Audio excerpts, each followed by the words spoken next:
Good evening, and thanks for joining us tonight on CTV. I'm Carson Bush-Jost. And I'm Caitlin Conley. Beaujos Pizza is back in Fort Collins with a new location and a makeover. Yesterday, February 10th, was the grand opening of a new restaurant. Located on College and LaPorte Avenue, the bigger and better restaurant holds 300 seats for customers and has many new attractions, including a Ford truck that was built in 1917. It was one of 3 ever made. With all of the new space, they are more than excited to host any parties or special requests in their semi-private rooms in the restaurant. I was able to cover the opening just as they were putting up the final touches. On Monday, February 10th, Old Town welcomed back Beau Jo's, creators of the legendary mountain pies. These pies are known for their mountains of ingredients and its hand-rolled edges to create a thick crust. Its new location has seating for over 300 customers, 200 inside and 100 on its large patio. This patio can be opened up to Colorado's 300-plus days of sunshine. I was able to get an interview with the contractor to ask about the construction of the new restaurant. We started this in May, but we did a lot of starting and stopping at the beginning, whether the negotiations were working out between owners and all that sort of thing. But now they just wanted, Beaujos really wanted to get back in here as soon as possible because I know they have a great following in Fort Collins. You'll find that all of their local products, including their to-go containers, are all biodegradable and are part of their new mission to create a more sustainable environment. Our first day is going very well. We're very excited to be opening. We have some little kinks to work out, but other than that, I think that it's going really well. This week for the grand opening, New Belgium is pairing with Beaujos in order to give away a new fat tire bike on February 14th.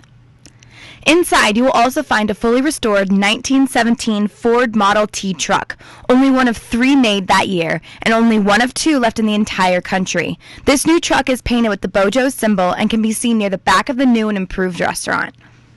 And it's actually sitting on one of the first original lifts in the country, and it's still operable, so only 3 left, and we have the only 3rd one left. The new and improved Beaujos is finally up and ready for Fort Collins and looks like they're here to stay for many years. This week, Beaujos has many deals, one of them including a brand new fat tire bike that you could win this Friday, February 14th. Make sure to go and check it out and take a look at their solar windows and one-of-a-kind artwork on the walls, contributed from the Beaujos founder. Save Our Stadium Hughes, also known as SOSH, is a group opposing the on-campus stadium here at CSU.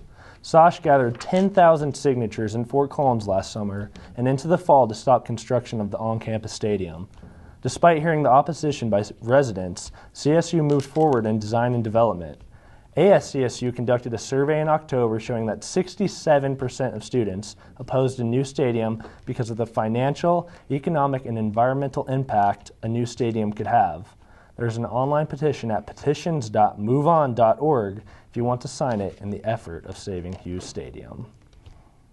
Good evening, Rams. I'm Kelsey McAllister, and I'll have your 7-day forecast and the full weather update after the break, and I gotta tell you, I have good news. Plus, take a last look at the Old Town lights that will be taken down in just a few days. And see what a new bar bill has in store for the city of Fort Collins. Stay tuned.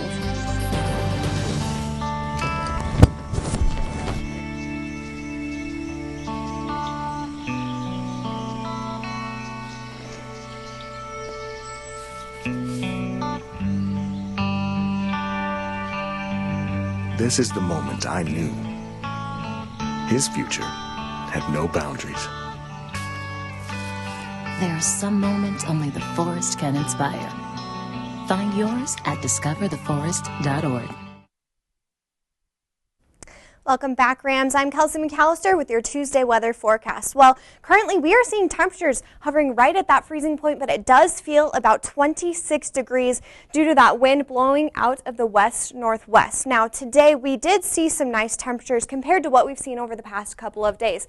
42 in Fort Collins, 46 in Denver. We're looking at the upper 20s in the high country. In the eastern plains, we are also seeing temperatures really hovering around that freezing point, but Lyman was sitting at about 43 degrees. Now, let's fast forward to tonight for the lows for tonight. We're going to see temperatures hovering around those low 20s, 18 for Pueblo, but really considering those were our highs for a lot of last week, it's not going to be that bad. Tomorrow, though, we are going to see gorgeous temperatures yet again. We're going to warm up nicely up to about 50 degrees, 53 for Denver, and 49 for Fort Collins. The Eastern Plains are going to be a tad bit cooler than us, 43 in Lyman and 42 degrees in Sterling. Now, the 7-day forecast looks amazing. I do not have a snow chance in here at all or rain. So we're going to warm up nicely. By Wednesday, we'll be close to 50. Thursday, Friday, Saturday, we'll warm up close to 60 degrees by Saturday. If you're planning to head out for Valentine's Day, temperatures will still be chilly, but they won't be too bad. So Carson, you know, if you have any exciting plans for this weekend, the temperatures will be absolutely ideal for that. Although the holidays are over, Fort Collins is still showing some holiday spirit. Every year on November 1st, the city of Fort Collins illuminates downtown with thousands of lights draped on the barren trees. The annual Downtown Holiday Lighting Ceremony kicks off the holiday season for Fort Collins. My first time, and it's just such an amazing spectacle to see. Sean Lamborn, a first-time viewer of the lights this year, enjoys the illumination. Oh, I love them. I drive through them every night on the way home from work during the winter. And it's a very nice end to a very long drive, so I really appreciate having them up. Locals like Lily Aspen agree they add a flair to the nightlife. Well, I love them. I really think they bring this certain majestic energy to the nightlife here. The city is set on taking them down February 16th. Although most say they will miss the lights, most understand why they have to go. Yeah, I love the lights, although I do associate them with the holidays, and now that the holidays are over, you know, it's fitting that they're coming down, but they will be missed. I think, you know, I'll miss them, but after a while I won't be driving through the dark anyway. Make sure to check out the lights at least one more time before they're taken down. Next time they're up, it'll be the beginning of winter. And if you haven't seen the lights before, I strongly encourage you to. There's only 5 more days left until they are gone, and they are quite stunning.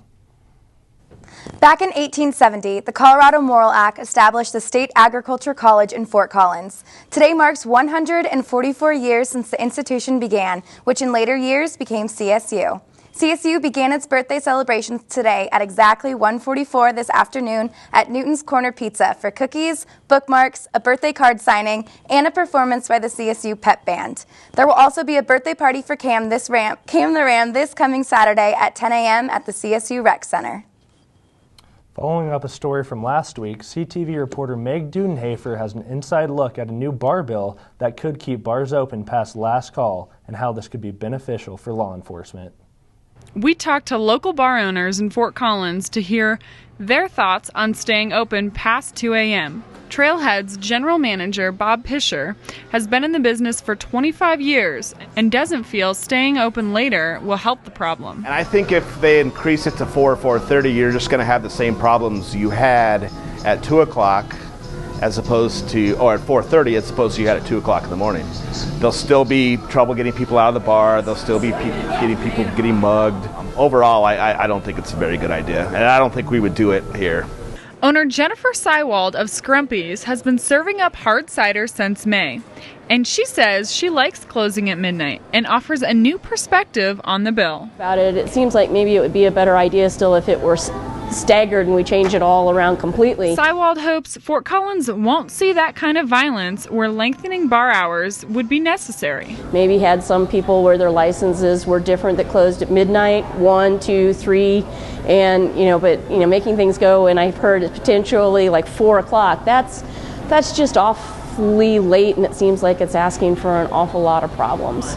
For now, staying open past last call may be the case for big cities, but not yet Fort Collins. Reporting in Old Town, Meg Dudenhafer, CTV News.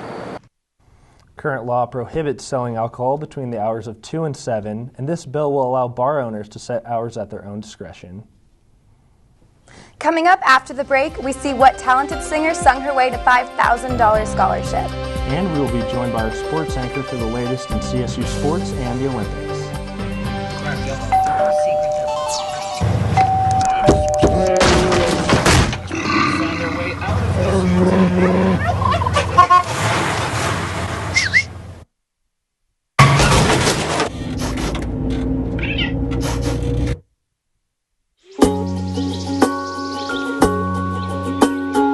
Getting closer to nature can get you closer to your family.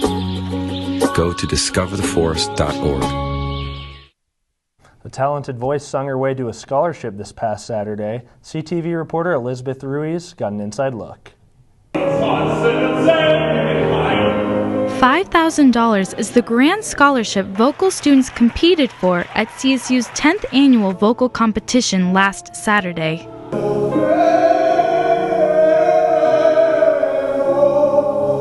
The award is called Singer of the Year, and the winner was sophomore student Vanessa Doss. I didn't expect it. I didn't see it coming. It's really exciting. I feel great. However, some may find it shocking that Doss has only been vocally training for 1 year. How does she think she won? No, I've just worked so hard because I started as a beginner and I wanted to catch up with everyone else. So I've put in so much time. Doss says she barely even made it into the vocal program last year. But Judge Dr. Melissa Mald was not basing her decisions solely on experience. Mostly what we look for, or at least what I look for, is the singer who moves me. Not who is perfect or who is the most showy, but the one who really makes me feel something, that's something special. Doss is planning to go the more practical route with her newly earned $5,000. More books, more school books, paying for school, I guess. I don't really know yet. I haven't even gotten that far in my thought process because I wasn't expecting it. Elizabeth Ruiz, CTV News.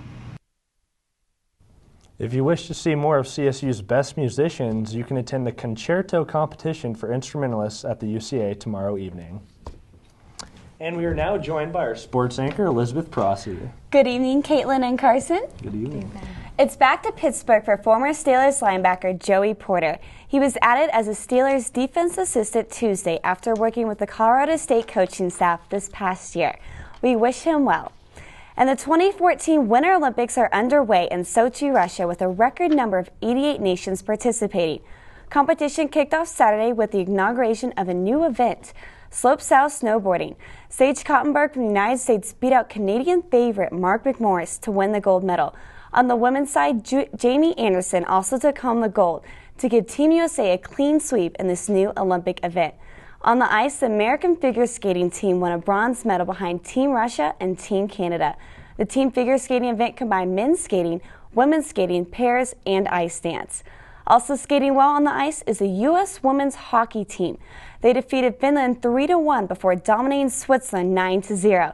Team USA scored 3 goals in 55 seconds, setting an Olympic record for the fastest 3 goals scored in a women's game. On Wednesday, the Americans take on their northern neighbor, Canada, for one of the top rivalry games in hockey. On Tuesday, Devin Logan gave the U.S. its first silver medal of the Games, as she placed second in the freestyle skiing women's slopestyle event. She described winning silver as, quote, the greatest feeling in the world, end quote. And despite poor halfpipe conditions, Shaun White qualified for the men's final with a top score. He, however, finished 4th, making the first time in 16 years that the U.S. has not won a medal in the men's halfpipe event. Obviously disappointing for Shaun White in the United States, but what are some events that y'all looking forward to these next 2 weeks? Well, I'm really looking forward to bobsledding from the Jamaican bobsled team. USA hockey. Go USA. Yep. Well, that's all the time we have for you tonight, Rams. Please check thecollegian.com for Olympic updates. Have a great night and be sure to watch CTV News at 8 this Thursday for your latest campus updates.